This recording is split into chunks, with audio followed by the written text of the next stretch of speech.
تو ادھر ادھر کی نہ بات کر، یہ بتا کہ قافلہ کیوں لٹا، مجھے رہزنوں سے گلا نہیں، تیری رہبری کا سوال ہے۔ جناب اسپیکر صاحب، سر باچا خان بابا کی بات کی گئی، عظیم لیڈر، میرا قائد اسے مانتا ہے۔ خان عبد الصمد خان کی بات کی گئی، عظیم لیڈر، میرا قائد اسے مانتا ہے۔ لیکن اس کے بعد جن کی بات کی گئی اور جن کو جمہوریت کا چیمپئن دکھایا گیا، میں ماننے سے قاصر ہوں۔ سر، جن کی سیاست وہ جنرل ایوب خان کے بیڈ روم سے، ان کی لائبریری سے سٹارٹ ہوتی ہے، جس چالاکی اور شاطری سے ان کی لائبریری میں انٹری ہوتی ہے، پھر اس کے بعد فورن منسٹری ملتی ہے، پھر اس کے بعد اسی کے گورنمنٹ کو ٹوپل کیا جاتا ہے جس کو ڈیڈی کہا جاتا تھا۔ میں ایسی جمہوریت کو نہیں مانتا کہ یہ جمہوریت کے علمبردار ہیں۔ پھر نمبر 5ویں کو چیف آف آرمی سٹاف بنایا جاتا ہے تاکہ اس کو پروٹیکٹ کرے، اور وہی جو ہے اس کی حکومت کرا دیتا ہے۔ بات کرے اس کے اوپر، ہم نے جب سٹارٹ کی بات آئین کی، قانون کی، میں تو یہ سمجھ رہا تھا کہ ہم تو میجورٹی پہلی دفعہ اس اسمبلی کے اندر آئے ہیں، ہم شاید اس طریقے سے بات نہ کر پائے، اس طریقے سے کنونس نہ کر پائے۔ آپ لوگ بات کریں گے، قانون کے اوپر بات کریں گے، آئین کے اوپر بات کریں گے۔ مجھے تو حیرانگی ہوئی کہ یہاں پہ ہمیں جواب دیے جا رہے ہیں، او بھائی ہمارے لیے نہ کرو، نمبر تمہارا بھی آنے لگا ہے، جتنا پالش تم نے دینا ہے بوٹ کو دو، جتنی چمک نکالنی ہے نکالو۔ انشاءاللہ تعالیٰ وہ دن دور نہیں ہے کہ تم بھی اس چکی کے اندر جو ہے پیسے جاؤ گے، پھر وہ دن تم دیکھنا اور پھر تم بولو گے، پھر ہم سنیں گے نہیں۔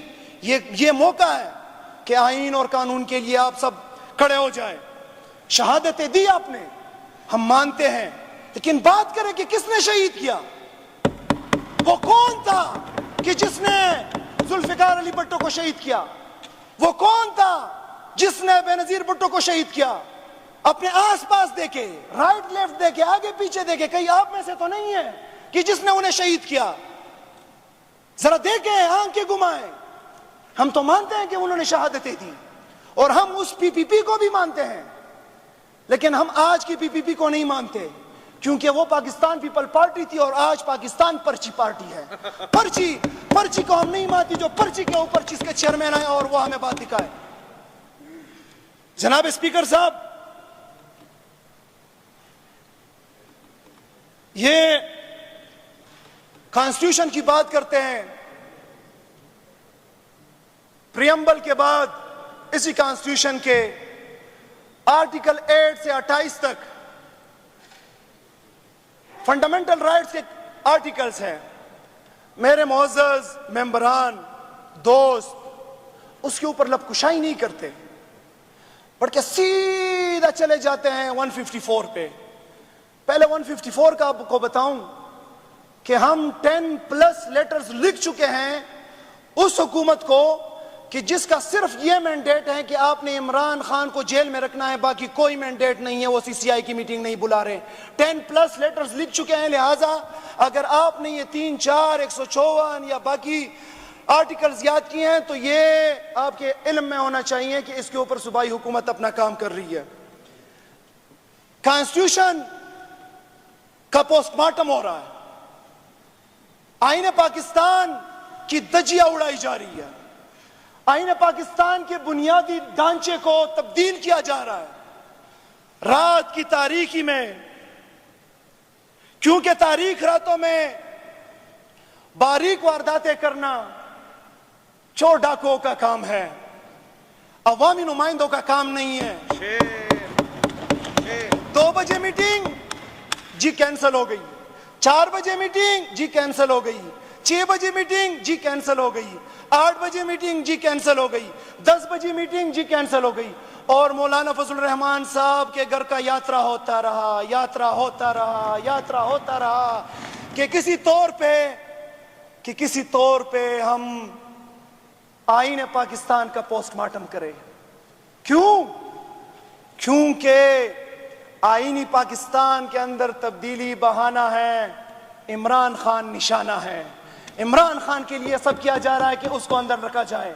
لیکن وَمَكَرُوا وَمَكَرَ اللَّهُ واللہ خیر الماکرین، and Allah is the best planner. اللہ بہترین کارساز ہے. یہ جو تدبیر کرتے ہیں، یہ جو پلاننگ کرتے ہیں، ایک پلان بنانے والا وہ ہے اور وہ بہترین کارساز ہے، اور اس نے پلان بنایا ہے کہ انشاءاللہ تعالی اس کا پلاننگ ہے کہ آپ حق پہ رہنے والے بندے کو خراب نہیں کر سکتے. آئین کی بات کرتے ہیں، ہم نے آئین پڑھا، ہمیں شاید اتنے شکے یاد نہ ہو جتنے آپ کو یاد ہے، اور ہم کوشش کریں گے کہ ہم زیادہ یاد کریں، لیکن جتنے شکے ہمیں یاد ہیں اور جتنا ہم نے پڑھا ہے اور عملی زندگی میں کوشش کر رہے ہیں کہ امپلیمنٹ ہو سکے، وہ کانسٹیٹیوشن کی اصل روح کی شکیں ہیں. جو شکیں ہمیں پچھلے 30 سال سے سمجھائی آ رہی ہیں، اس آئین کے ہر شک کے اوپر پلٹائے تو لکھا ہوگا مسٹر 10%، مسٹر 10%، مسٹر 10%، چور، ڈاکو، لٹیرا، خون پسینے کی کمائی کھانے والے. ایسے آئین کو ہم نہیں مانتے. ہم آئین کو مانیں گے، اس آئین کو جو کہ متفقہ طور پہ پاس ہوا تھا، جو پاکستانی عوام کے لیے پاس ہوا تھا، جو کہ اس نظام کو چلانے کے لیے پاس ہوا تھا. یہ آئین ہمیں نہ سمجھائے. آئین کو امپلیمنٹ کرنا تھا. بنیادی حقوق آپ نے اس میں ڈالی ہوئی ہیں، اس کے اوپر آپ امپلیمنٹیشن کرے، اس کو امپلیمنٹ کرے اور پاکستانی عوام کے لیے اس سے کوئی فلاح و بہبود نکالے.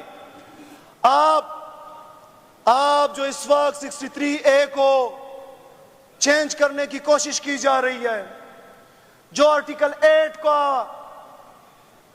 کو روندنے کی کوشش کی جا رہی ہے، جو ججز کے ایکسٹینشن کے لیے گیم ڈالی جا رہی ہے، جو ججز کے روٹیشن کے لیے گیم ڈالی جا رہی ہے، کیا یہ قوم آپ کو بے وقوف نظر آ رہی ہے کہ اس کا کیا مقصد ہے؟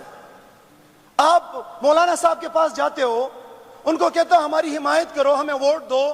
او بابا، آپ کے اپنے وزراء کہتے ہیں کہ ابھی تک ہم نے مسودہ نہیں پڑھا، اور جو آئین اور جمہوریت کے علمبردار ہیں وہ کہتے ہیں لاہور میں میرا ڈی سی لگاؤ، تے شیخ پورہ میں میرا ڈی سی لگاؤ، تے ننکانہ میں میرا ڈی سی لگاؤ، تو ہم تمہارے ساتھ گورنمنٹ میں ہیں. ڈی سی نہیں لگایا تو ہم تمہارا جو ہے بجٹ پاس نہیں کریں گے. یہ تم لوگ کی جمہوریت ہے. ہمیں نہیں پتا کیا کہ وہاں پہ کیا گل تم کھلا رہے ہو فیڈرل گورنمنٹ کے اندر. ہم علم نہیں رکھتے. پتہ ہے ہمیں سارا. جمہوریت اور آئین کوئی نہیں کھیل رہے، مفادات کی گیم کھیل رہے ہو.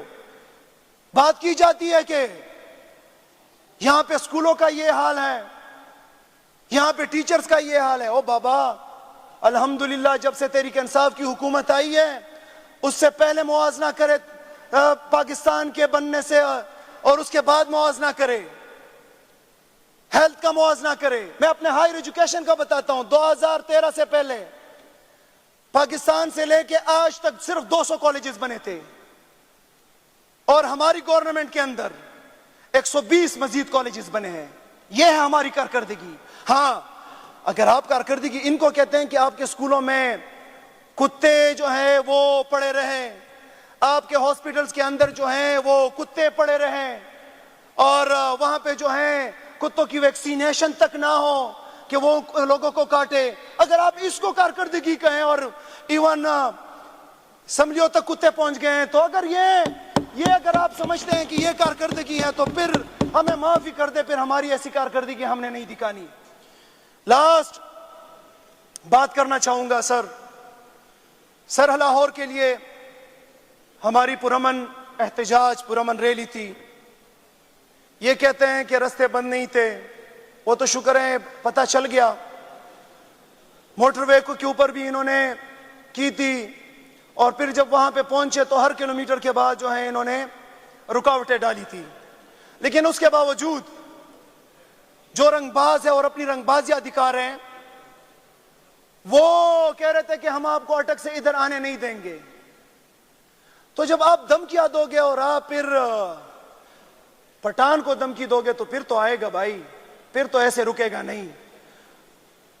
ہم لاہور پہنچے، جلسگاہ پہنچے، لیکن انفارچونیٹلی انہوں نے اسی ٹائم جو ہے اس سے پہلے ختم کیا تھا ڈر کی وجہ سے. اس دفعہ پھر ہمارا احتجاج تھا، ہم گئے، ہمارا رستہ روکا. آپ وزیر اعلیٰ صاحب کی بات کرتے کہ وہ ایسی بات کرتے ہیں، وہ ایک منتخب وزیر اعلیٰ ہے ایک صوبے کا، آپ کو غیرت کرنی چاہیے اس کے اوپر. آپ کے ہاؤس کا وزیر اعلیٰ کو روکا جاتا ہے، کیوں روکا جاتا ہے؟ کس قانون کے تحت؟ اسلام آباد ان کا نہیں ہے، لاہور ان کا نہیں ہے، یہ پاکستان ان کا نہیں ہے، یہ کسی کے باپ کا پاکستان نہیں ہے۔ جہاں پہ چاہیں گے وہاں پہ جائیں گے، وہاں پہ جلسہ کریں گے، وہاں پہ ریلی کریں گے، وہاں پہ احتجاج کریں گے انشاءاللہ تعالی۔ تو سر میں اس کو کنڈیم کرتا ہوں، اور میں یہ کہتا ہوں کہ تمام اسمبلی کو اس کو کنڈیم کرنا چاہیے۔ ہم دعوت دیتے ہیں اگر آپ یہاں پہ کرنا چاہتے ہیں جلسہ کریں، ہماری حکومت میں آپ نے دھرنے دیے، بالکل ہم نے کسی کا راستہ نہیں روکا۔ کچھ 2 ہفتے پہلے مولانا فضل الرحمان صاحب نے اور حافظ حمداللہ صاحب نے کہا ہے کہ بالکل ہمیں راستے دیے گئے، ہمیں نہیں روکا عمران خان کی حکومت نے، کیونکہ ہمیں پتہ تھا کہ ہم آئینی اور قانون کے اندر جو ہیں جمہوری لوگ ہیں۔ تو سر انہی 2 اشعار کے اوپر جو ہیں اپنے سپیچ کا اختتام کروں گا کہ عشق قاتل سے بھی مقتول سے ہمدردی بھی، عشق قاتل سے بھی مقتول سے ہمدردی بھی، یہ بتا کس سے محبت کی جزا مانگے کا، سجدہ خالق کو